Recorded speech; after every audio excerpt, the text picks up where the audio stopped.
So several of you are asking me right now, and I keep on getting the same comments, and I love them, and thank you for your comments. Please ask me. I'm addressing this one today. What about people that are going to go around you? What do you do there? Aren't you afraid they're going to go around you? How do you disclose this information? I've been asked it a lot. So first of all, I did a YouTube short on this one. Here's a check I got last week. It was dated on 4/4. I'm doing this video, I think, on 4/15, or right around there. Don't even know today's date. It's 4/15, 4/16, just before tax day. And this is a check I got for $7,065.17. This is a tax overage check where it's an estate. This is actually a copy of the check because it is an estate, and I had to deposit the original into my account. And I had to get birth certificates, I had to get social security numbers, I had to get a lot of information. Do me a favor, but before I answer this question, if you have not subscribed to my channel, I don't know what you're waiting for, click the link down below. It's to the far right where it says subscribe, and I do offer free training. Feel free to check that out as well.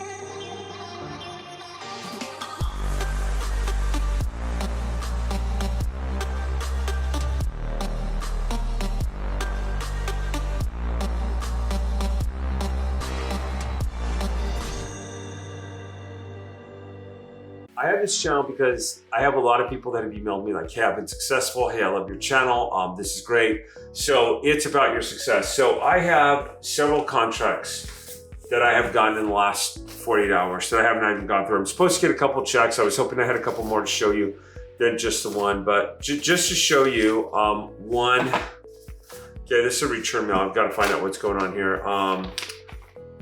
2, 3, 4, and I've deposited a couple others, okay?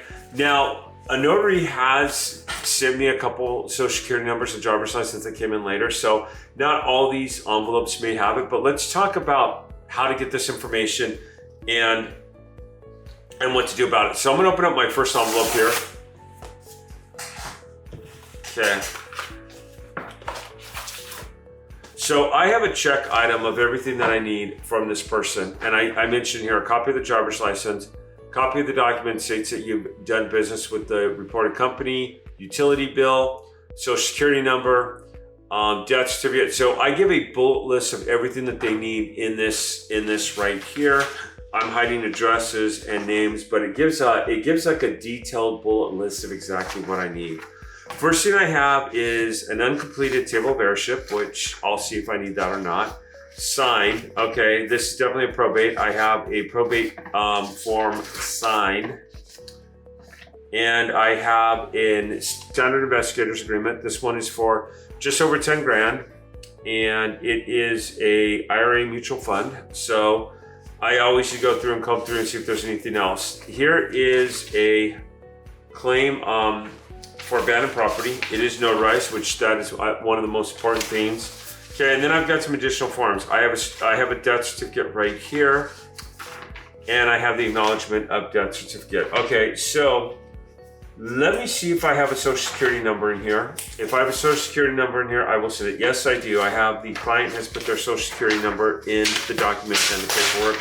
Okay, so the client has enclosed their social security number in the paperwork. They've not given me a social security card, but I do have their social security number, okay? Let me make sure I have it on all the forms here.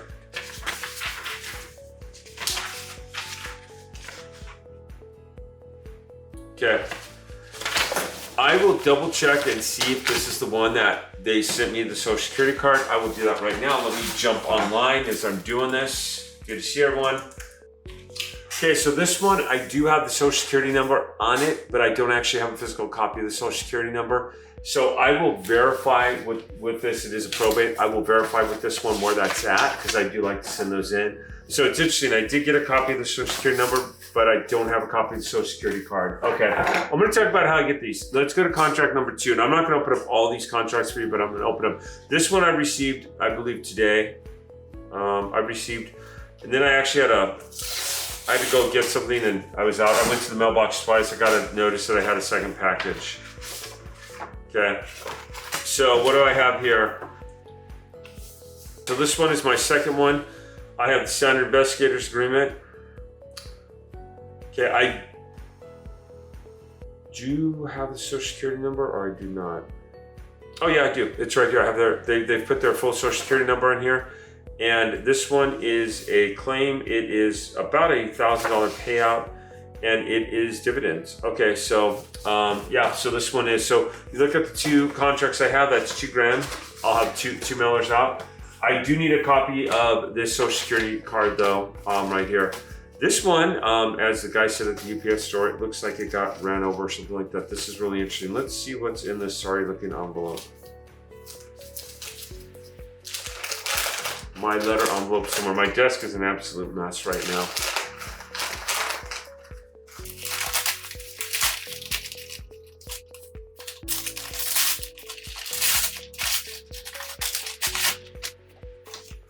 Okay, this one I've had it emailed to me from the notary. I have a copy of the driver's license, Social Security number, all that. I've got the Social Security number right here. And I have a notarized document. Now, it is not on yellow paper. Some of you are asking me about the yellow paper. They've kind of put it on like a beige looking paper. This one is a $1,200 payout. Let's see if there's any additional claims on here. There is not. I do have it notarized. The notary is not on yellow paper, which is really interesting. I'll just copy this on yellow paper, put it in. I've got all the documentation I need. So this one is, I have everything I need here, Social Security number and everything. Okay, let's got one more, just so you guys know what I have. So this next one that I have is,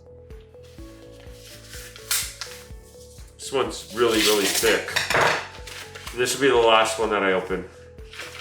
Okay. So I pull all the papers out of here, got everything out of here, opened up.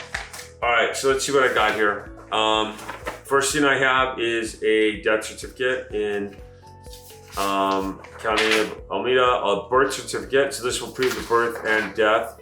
Right here, I have a driver's license, and it is a, I can't show you because it has a copy that looks like this person's a taxi driver, and they put their taxi ID on here as well. Okay, they put a copy of their IRS tax returns, a voucher. They put a table of heirship, and they put, there's several claims on this one. So I've got the one for $1,200, and it looks like there's another probably a couple grand at most here. Notarized document, and actually this one has a $1,500 original claim to it. Did I get the notarized claim for abandoned property? I do. It's not on yellow paper, but I do have the notarized claim for abandoned paper. I do have the notarized claim for abandoned property. I have everything I need here. And let me look at one more thing here. Okay, so out of the contracts, it looks like 3 of the 4 are ready to send off to the state, which I'll get off immediately, and I'll get those paid. So I've got about 3,000 here. I have another couple thousand that went out. And this week, it looks like I did about $5,000 worth of contracts. I expect my office to give me a minimum of 3 to 5 contracts. Now, this last one I have right here, the Social Security number is not in there yet. What they will do is they have agreed to email it to my office. My office will then send that to me, and then I go and I print these out. Some people get it a little bit later. They're getting that together. We get the process started. We will not file the claim unless we have all the documentation. So we will get all the documentation that we need. We will let them know that we're ready to proceed when they are, and then boom, we'll go ahead and do this. So a lot of you are saying, what about the Social Security number? What about this? What about this? Well, there's a saying, and I used to love saying this when I was younger, in my more immature days, but okay, you can not send a contract out and not notify someone because you're afraid they're going to go around you, which is what I'm hearing a lot on my channel. That's like wiping before you poop. It makes no sense. Now, and I love that saying. I got that from Larry the Cable Guy, so that is copyrighted. Larry the Cable Guy will go up and he'll say, that's like wiping before you poop. It makes no sense. I can't do it half as good or half the justice that he does it. But seriously, if you're not going to work the business because you're so afraid that someone's going to go around you. A couple weeks ago, I spoke to a woman, sweet old lady, actually just a couple months ago, and she's like, yeah, David, let's move forward. It was her mother's claim, had no idea. I found probably about $100,000 worth of claims that she had. The lady was ecstatic. I mail her the documentation, get her everything, and she's not returning my calls, Boom, it disappeared at the state level. Thank you, lady. I mean, you never would have known about this. Oh, what if I never did the business again because of that? What if I said, okay, that's it. I'm not going to do this business anymore. I'm totally done. I'm done doing the business. Well, there goes about 5,000 I made this week. You will get contracts back. You have to build a rapport with your clients. Will people go around you? 100%. People will go around you. You will be a good news to people where you let them know they have money that they did not know they had, and they will totally go around you, and you will have no idea that, and you've just informed them about that. But you build a rapport with people, you let them know what you could do, you come off professional, and this is it, professional. Hi, this is David Church, and I say my company's name, and I don't mind saying my company's name. I recently got notified where someone just started this business, God bless her, and I'm sorry if you're watching this, I'm not gonna say her name. She actually used my company's name thinking she was doing the right thing with the state, because I was saying, here's how you register in the previous video, and she registered my company's name, and they're like, okay, is this your, so it caused a lot of confusion. So let's say my company's 123 company. This is David Church with 123. I'm calling you about this. I come off very professional. I don't say, hi, how are you, what's going on? I come off very business. You know, these have been escheated. We can go ahead and claim these for you if you want to agree to work with us to fill out the paperwork. I don't give out too much information, but it's not going to be if they have any brains at all, they're going to be able to go. They're going to be able to figure it out. But I come off very professional. If you agree to work with me, if you agree to work with 123 company, 123 whatever. If you're going to work with us, we will go ahead and we'll provide the notary. We'll go ahead and we'll do this. And I would say, oh, we'll provide the notary. I'll say, what we do is we assist our clients. We fight for you. And I have a little say, and I'll say, oh, we kick the state in the butt and make sure that they're on track to get you paid. Because a lot of times they shelf or put this paperwork aside, and we go ahead and we do what we have to do to get you paid, and we get on them. So I'll say that to them flat out. And then I let them know what we'll do for them. We'll go ahead and it's a process. It could be a few months. We'll get the claim open. You pay absolutely nothing. Once your claim's received, we're allowed to get 10%. We will draw from that, and you will be paid the difference. We will never ask you for any money. Here's how to get started. Step number one is we're going to go ahead and send you the paperwork for your approval. Step number two is we'll go ahead and provide the notary. Step number three is we'll go ahead and get all your documentation together. We'll open up your case. Step number four is we'll keep you informed. Again, I'm coming off it very professional. And if you do that, you're going to get clients. You're going to get it. I mean, there's a lot of what ifs. I don't know if you've seen some of the checks that have been on my site and that I've posted for people. I mean, look up on my YouTube banner.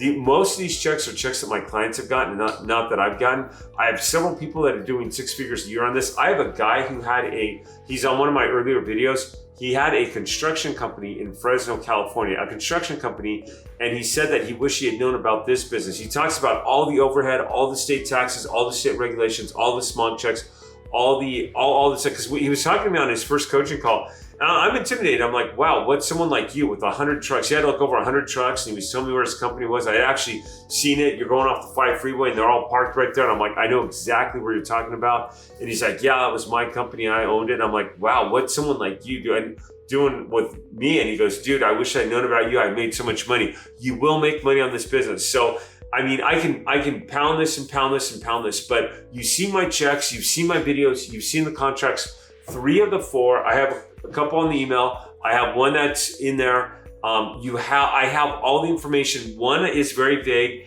and I believe that's the one that I did check my email. I don't have that one back yet, but I will get it back. These are contracts that I'm getting back that I will send off to the state, and I'll get paid on it, you know? So, and sometimes there's a hiccup, like, I'm more worried about the state dragging their feet and coming up with an excuse, because lately there's a lot of new people working, and like I'm dealing with the case right now. And sorry if you're watching this. I know you discovered me on YouTube. The guy has he has some taxes or something from his parents, and I've shown the estate, I've shown the trust, and it all goes to this guy. The state is asking for a pour over will. You don't do a pour over will when you're dealing with a trust. You don't have a pour over will. And who's ever working this does not know this. And I'm dealing with this right now, and I'm so busy with a few things going on. I'm trying to give this some attention right now and say, hey, you need to get this guy paid. You need to do this. So that's why I have to kick the state in the butt and get this guy paid. I'm requesting an advocate for this case, and I don't know. I've got to check it because I've got to see where they're at with that. I actually shouldn't say I'm requesting. I've requested an advocate. You will have some headaches with the state. I'm more worried about dealing with someone new at the state that doesn't know what they're doing than someone going around me. And again, it happens. I'd be lying to you if I said it didn't. Last week, I had someone hang up on me on my live. Every Monday, I do a live cold call where I call people. I let them know they have unclaimed funds. And I had someone just hang up on me, and it happens, or that was 2 weeks ago. You will get different hiccups. How many people have said yes to me? How many people move forward? How many people have I gotten paid out? It's far worth it. Hey everybody, I've talked a lot. I appreciate you watching this video. Do me a favor, give me a like if you like this video, and I'll see you in the next video. And subscribe again to my channel if you haven't, and I'll see you around. Thank you for watching.